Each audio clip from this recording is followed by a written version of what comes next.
Hello friends, मैं हूँ doctor Sagar Kadane, alumnus of IIT Madras and IISER Mohali, and we have started syllabus of 12th science, which is new syllabus in Maharashtra board, and we have started with fourth chapter, which is pair of straight lines.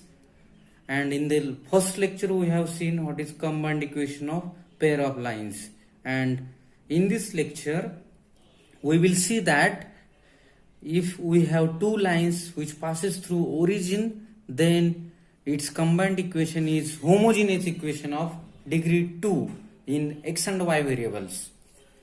तो बच्चों में homogeneous equation क्या होते हैं ये पहले हम देखेंगे, और उसके बाद वो जो दो लाइंस का जो ओरिजिन से पास होती है उसका जो इक्वेशन मिलेगा, कंबाइंड इक्वेशन मिलेगा, वो होमोजेनियस इक्वेशन ऑफ डिग्री 2 होती है, ये हम प्रूफ करेंगे.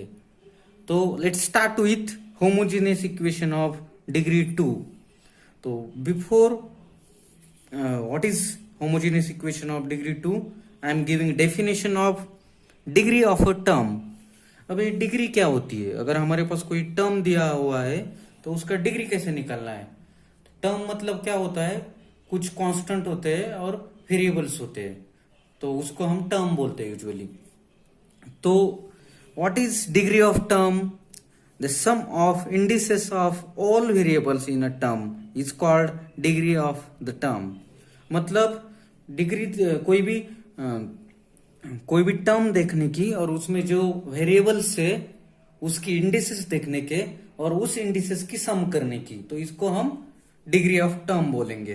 तो ये बहुत ज्यादा अच्छे से हमको नीचे के एग्जाम्पल से समझ सकता है ये चीज, ये डिग्री ऑफ टर्म होती क्या है. तो in this expression x square plus y 10xy minus 5y square plus 5y plus 2, ये हमारा एक्सप्रेशन है. तो इसमें पहला टर्म है एक्स स्क्वायर.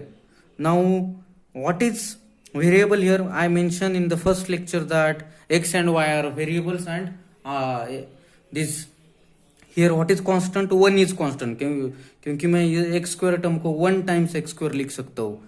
तो इस केस में एक्स का जो फर्स्ट टर्म है which is x square, what is degree of x square here? It is 2, because x का जो इंडिसेस है वो 2 है, इसलिए डिग्री होगी 2 इसकी. In the second term, what is second term? It is 10xy, और 10 हमारा कांस्टेंट है और x और y वेरिएबल है. And you can observe that x has indices 1 and y has indices 1. That's why degree of the second term is sum of indices of variables, which is 1 plus 1. That's why degree of this 10xy is 2. तो इस third term में देखो, what is third term? It is minus 5y square, and minus 5y square मतलब इसमें minus 5 ये coefficient है which is constant, and what are variable here? Variable is y. तो इसका इंडिसेस देखो ये 2 है, इसलिए हमारा डिग्री यहाँ पे 2 बनेगा. और फोर्थ टर्म है हमारा 5y, तो इस फोर्थ टर्म में कोएफिशिएंट है 5 और y is variable, so degree is 1. Now our fifth term is 2, and we can write 2 as 2 into x raised to 0 into y raised to 0. सो हमारे वेरिएबल्स x और y होते हैं, उनके इंडिसेस है यहाँ पे 0 0. So what is degree? It will be 0 plus 0 means 0. So now we will see what is homogeneous equation. So definition of homogeneous equation is an equation in which the degree of every term is same is called homogeneous equation. मतलब क्या? ऐसा equation जिस equation में कोई भी term होगी तो उसकी डिग्री सेम रहेगी, और ये हम नीचे के एग्जाम्पल से देख सकते हैं. Our first example is x square plus 10xy is equal to 0. तो इस इक्वेशन में पहला टर्म है हमारा एक्स स्क्वायर, उसकी डिग्री 2 है. दूसरा टर्म है हमारा 10xy और उसकी भी डिग्री 2 है. That's Y each term has degree 2, so it is equation of homogeneous equation.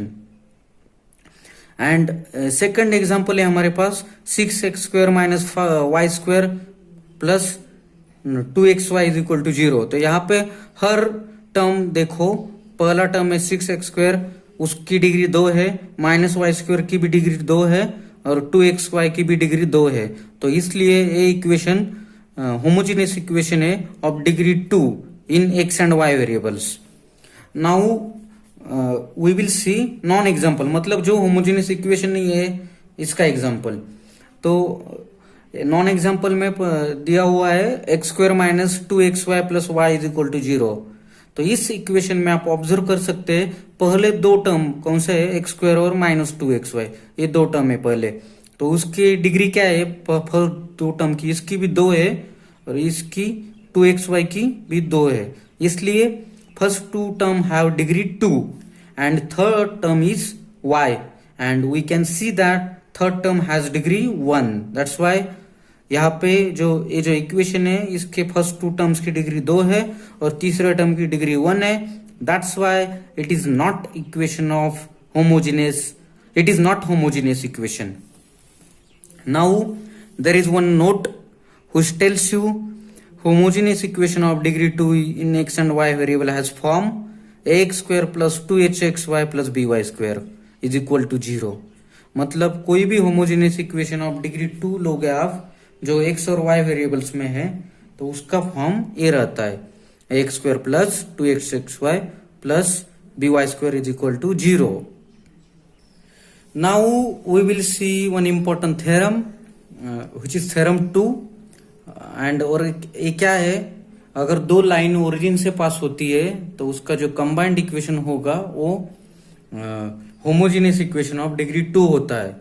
तो ये इसके पहले in theorem 1 we have seen that the combined equation of u is equal to 0 and v is equal to 0 is u v is equal to 0। ये हमारा theorem 1 था जो हमने पहले लेक्चर में देखा हुआ है। तो we will start this theorem 2। The combined equation of pair of lines which passes through origin is homogeneous equation of degree 2 in x and y variables। तो इसका प्रूफ बहुत इजी है। तो इसमें आपको ये इम्पोर्टेंट है जानना कि अगर दो इक्वेशन दो लाइन ओरिजिन से पास होती है तो उसके फॉर्म कैसे रहते हैं। तो मैंने पहले लेक्चर में आपको बोला था कि कोई भी लाइन अगर ओरिजिन से पास होती है तो उसका फॉर्म होता है x plus b y is equal to 0, इस फॉर्म का रहता है। तो suppose u is equal to a1x plus b1y, ये हमने u को नोटेशन बोला और हमको पता है u इज इक्वल टू 0 ये लाइन बनेगी फिर, और v is equal to a2x plus b2y और v इज इक्वल टू 0 ये हमारी लाइन है दूसरी जो ओरिजिन से पास होती है। तो इसलिए हमारे लाइंस के ऐसे फॉर्म है। तो दो लाइन हमने यहाँ पे लिए जो ओरिजिन से पास होती है। तो because of theorem 1 we know that u v is equal to 0 is combined equation of pair of line. So combined equation becomes u v is equal to 0। now we will put values of u and v here। u is a1x plus b1y and v is a2x plus b2y। so u v is equal to 0 here, this is our equation। now we have to solve these two brackets। so how we will solve this, इस first bracket की पहली term लेने की और उससे हमको दूसरे bracket को मल्टीप्लाई करने का, प्लस फर्स्ट ब्रैकेट का सेकंड टर्म लेने का और उस सेकंड टर्म से ये जो दूसरा ब्रैकेट है उसको मल्टीप्लाई करने का। तो इस तरह हम इसको सॉल्व कर सकते हैं। अगर हमने इसको सॉल्व किया तो हमको फाइनल मिलेगा a1 a2 x², ये हमारी पहली टर्म रहेगी। दूसरी टर्म मिलेगी हमको a1 b2 plus b1 a2 times xy plus b1 b2 y² is equal to 0, ये हमारी थर्ड टर्म रहेगी। तो इस तरह हमको इस इक्वेशन के 3 टर्म मिले हैं और उसके कोएफिशिएंट हमको पता चल रहे हैं। तो अब हम इसको just we will put value a1 a2 as a and ये जो दूसरा टर्म का कोएफिशिएंट था उसको हम 2h नाम देंगे, which is a1 b2 plus b1 a2 is equal to 2h। और थर्ड टर्म का जो कोएफिशिएंट है उसको हम b1 b2 नाम देंगे, which is b। So we will get this expression as ax square plus 2hxy plus by square is equal to 0। मतलब अगर दो लाइन ओरिजिन से पास होती है तो हमको इस फॉर्म का एक्सप्रेशन मिल रहा है उसके कंबाइंड इक्वेशन का। What is combined equation of pair of straight lines passing through origin? It is this form. And if you recall what is note 1, then you will get that this is homogeneous equation of degree 2 in x and y variables। यही हमारी note 2 थी ना, जो मैंने अभी बताई थी। क्या? homogeneous equation of degree 2 in x and y variable has this form। so we have proved this theorem। now there is one question: does every homogeneous equation of degree 2 represent a pair of lines passing through origin? मतलब हमने पहले क्या देखा उस theorem में कि दो line अगर ओरिजिन से पास होती है तो उसका जो कंबाइंड इक्वेशन होता है वो होमोजेनियस इक्वेशन ऑफ डिग्री 2 होता है।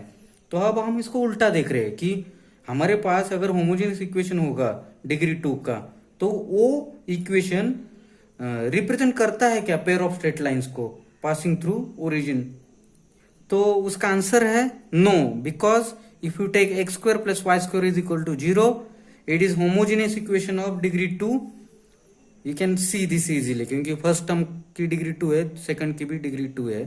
तो it is homogeneous equation of degree 2 but it does not represent a pair of lines passing through origin। so how to test whether given a homogeneous equation of degree 2 represents pair of lines or not? तो ये देखने के लिए there is one theorem 3 which states that homogeneous equation of degree 2 in x and y variables which is of the form ax square plus 2hxy plus by square is equal to 0 represents a pair of lines passing through the origin if h square minus ab is greater than equal to 0। मतलब अगर हमारे पास homogeneous equation होगा of degree 2 in x and y variables तो वो homogeneous equation pair of straight lines passing through origin को represent करता है कि नहीं, ये अगर हमको पूछा तो हमको जस्ट ये चेक करना है, ये condition h square minus a b is greater than equal to 0 है क्या नहीं। अगर हम if it is greater than equal to 0 then this homogeneous equation will represent pair of lines passing through origin. और इसका प्रूफ हम next lecture में देखेंगे। Now we will see some example how to test this। we will see this example where example is that x square plus 2 cosec alpha xy plus y square is equal to 0। does this homogeneous equation of degree 2 represent pair of lines passing through origin or not? तो ये हम देखेंगे। और ये हम कैसे solve करेंगे? हमने जो थ्योरम 3 देखा था उसका यूज करके हम ये सॉल्व करेंगे। तो हम इस इक्वेशन को हम x square plus 2hxy plus by square, ये जो हमारा जनरल फॉर्म होता है ना homogeneous equation of degree 2 in xy, उसके साथ कंपेयर करेंगे हम उस जनरल फॉर्म के साथ। और by using this theorem we will see is this represent pair of lines और नॉट। तो यहाँ पे अगर आप देखोगे तो कोएफिशिएंट एक्स स्क्वायर का कोएफिशिएंट ए है, सॉरी एक्स स्क्वायर का कोएफिशिएंट यहाँ पे 1 है। So a will be 1, 2 cosec alpha xy ये सेकंड टर्म है तो that's why 2h becomes 2 cosec alpha. So value of h is cosec alpha. And यहाँ पे थर्ड टर्म y स्क्वायर है, सो by स्क्वायर होता है हमारे जनरल इक्वेशन में टर्म। तो यहाँ पे b की वैल्यू हमको 1 मिलेगी। इस तरह हमने a, b और h का वैल्यू निकाला। So by this theorem we can say now this h square minus a b क्या है हमारे पास, cosec h square minus a b is cosec square alpha minus 1 and cosec square alpha minus 1 becomes cot square alpha। so we can see that cot square alpha is always greater than equal to 0। so by this theorem we will see that h square minus ab is greater than equal to 0 implies this homogeneous equation of degree 2 in x and y variables represents pair of lines passing through origin। so we have this example now। Now we will see this non-example। and what is this? we will observe that x square plus y square is equal to 0. Does this represents pair of straight lines passing through origin or not? और ये हम इस theorem का use करके बोलेंगे यहाँ पे. तो ये थ्योरम से हम बोल सकते हैं कि ये equation pair of straight lines को नहीं रिप्रेजेंट करता. और ये कैसे प्रूफ करेंगे हम? Same by using this trick, h square minus a b is greater than equal to 0 और नॉट. अगर नहीं होता हो h square minus a b is strictly less than 0, then this equation does not represent pair of straight lines passing through origin. So this compare this equation x square plus y square is equal to 0 with ax square plus 2hxy plus by square. तो उस observation से हमको मिलेगा, उस comparison से हमको मिलेगा a is equal to 1, b is equal to 1 और 2h इज इक्वल टू 0. तो यहाँ से value of h becomes 0 because 2 is non-zero quantity, that's why h becomes 0 here. So what is h square minus ab? H square minus ab becomes 0 square minus 1, and which is minus 1. So h square minus ab is minus 1, and which is strictly less than 0.